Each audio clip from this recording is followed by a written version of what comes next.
Bismillahir-Rahmanir-Rahim. Allazi lahu mulkus samawati wal ard wa lam yatakhiz waladan wa lam yakun lahu sharikun fil mulki wa khalaqa kulla shay'in fa qaddarahu taqdeera.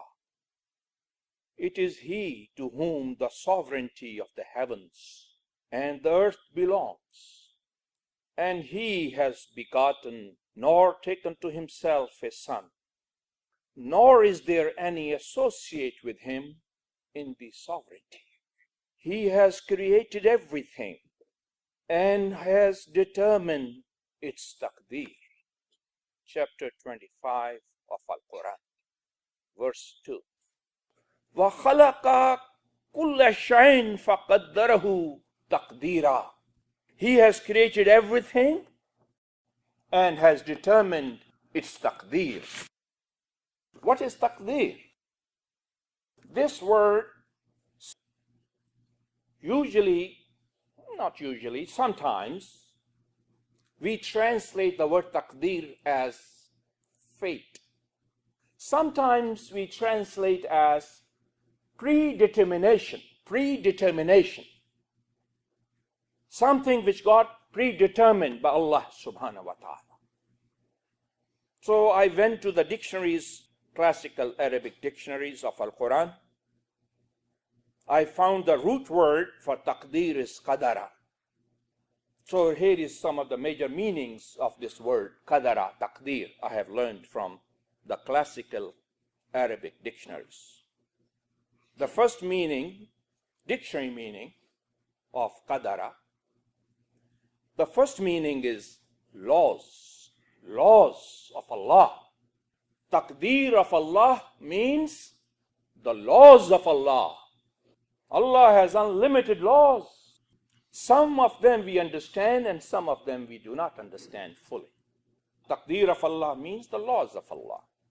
It also means the decree of Allah.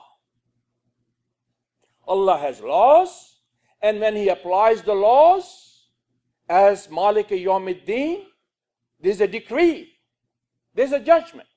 Allah is the judge of all judges, and He judges us based on His laws. It also means exact measure and proportion. Exact measure and proportion. Allah has created everything. وَخَلَقَ كُلَّ شَيْءٍ فَقَدَّرَهُ تَقْدِيرًا. Allah has created everything according to His laws. Allah has created everything فَقَدَّرَهُ تَقْدِيرًا, according to exact measure and exact proportion. Observe His creation. The sun, the moon, the stars, the earth, the water. Observe. You will find Allah's laws in everything. And you will also find Allah's laws will not be changing. Another word used in Al-Quran is sunnatullah. Allah have His sunnah, His practice. Allah has laws and Allah has His practice of putting those laws into practice. And Allah subhanahu wa ta'ala tells us, La tabdila. My sunnah, the sunnah of Allah, will never change. La tabdila. It will never change. The laws are exact measure and proportion. Everything is according to the exact measure and proportion. If you have studied the laws of Allah, you can make use of those laws of Allah. It also means exact standard. Allah has created everything. وَخَلَقَ كُلَّ شَيْءٍ فَقَدَّرَهُ تَقْدِيرًا. He has created everything according to an exact standard. If the standard is misplaced, you will not get the right benefit out of it. Look at your medication. If the standard of the medication is not according to exact measure and proportion, no benefit. So you have to know what is the exact measure and proportion, and what is the law governing that creation. And you have to know the exact estimate. Exact estimate is the meaning of qadara. It also have a meaning to have control and power. That is why one of the beautiful names or attributes of Allah subhanahu wa ta'ala is He's Qadir. Al-Qadir is the same root word. Allah is Qadir means He has full control and power over His creation. I could not find in any dictionary the word fate as a translation of Taqdeer. In dictionaries, classical dictionaries. But here is my reflection. I want to share it. Meanings are laws of Allah, decree of Allah, exact measure and proportion of Allah, exact standard and exact estimate of Allah. These are the meanings of the word Taqdeer or Qadara. Our actions are not predetermined. I want to slow down here. That's where the confusion is. Sometimes we think our actions are predetermined. We cannot do nothing unless Allah wishes. That's true. We cannot do nothing without His wish. But He told us in Al-Quran what He wishes. Nothing happens without His wish.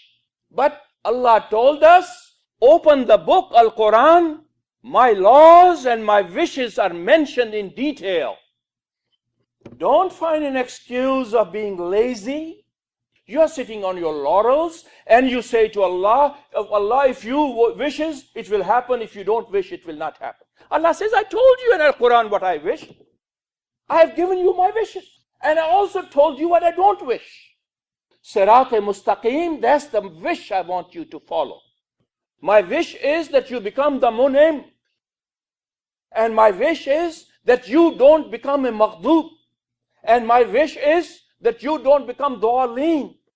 Don't you look at the life of the Holy Prophet Muhammad sallallahu alaihi wasallam? Look at the life of the Ibrahim alayhi salatu wassalam. Look at the life of Ismail alayhi salatu wassalam. Look at the life and the running of our mother Hajara in Mecca.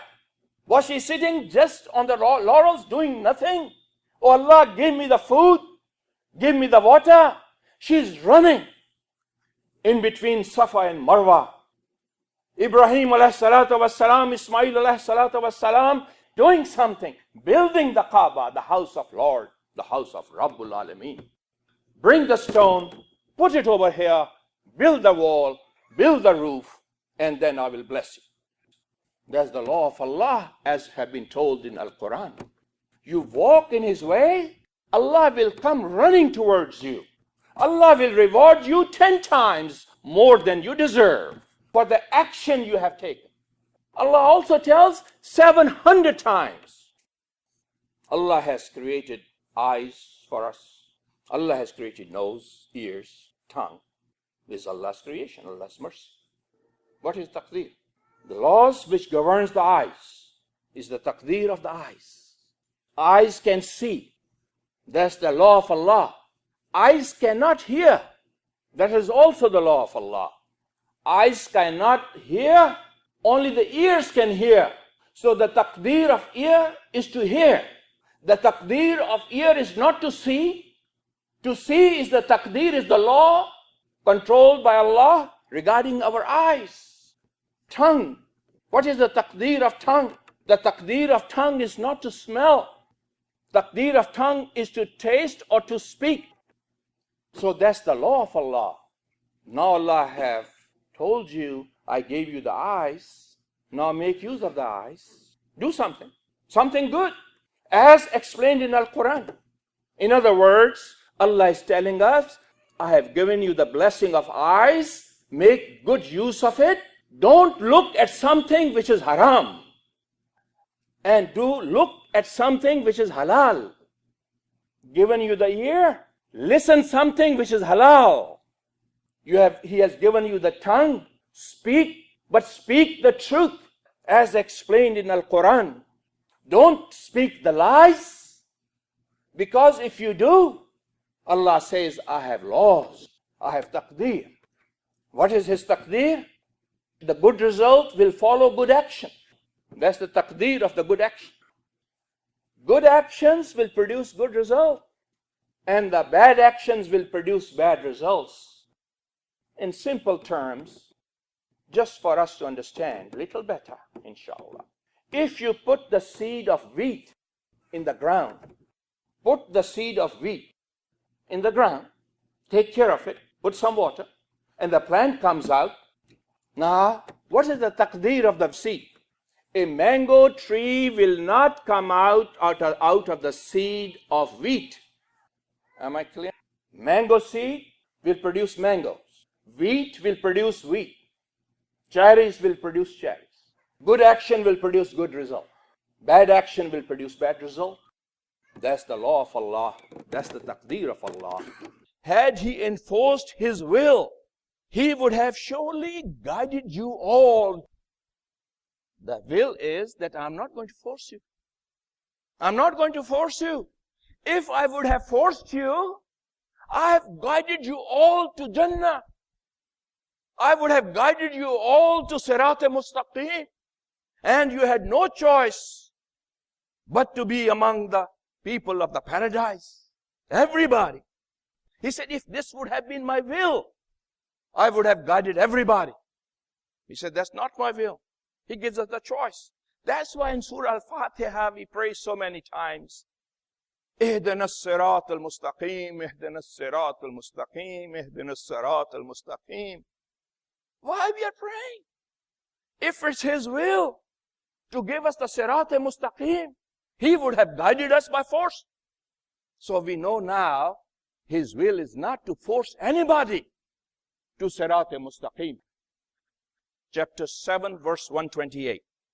And when the disbelievers commit an act of indecency, when the disbelievers commit an act of indecency, bad act, when the disbelievers do something bad, in other words, they say, the disbelievers say, we found our forefathers practicing on it, and it is Allah who has enjoined it upon us. What can we do? Our forefathers were doing bad, so we are doing bad. The disbelievers are giving two arguments to Allah subhanahu wa ta'ala for doing bad.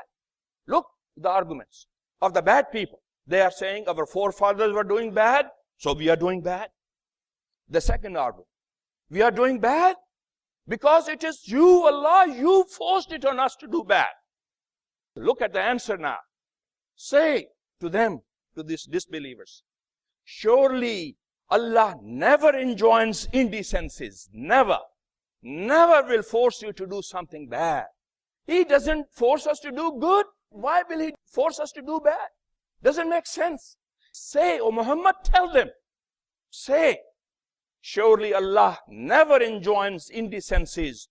Do you attribute to Allah what you do not know, that it is from Him? Why you attribute this to Allah, that it is Allah's will? It is not His will. It is your will. We are responsible as Muslims. We are responsible people as Muslims. We have to take the responsibility of doing good and get rewarded. That's the laws of Allah.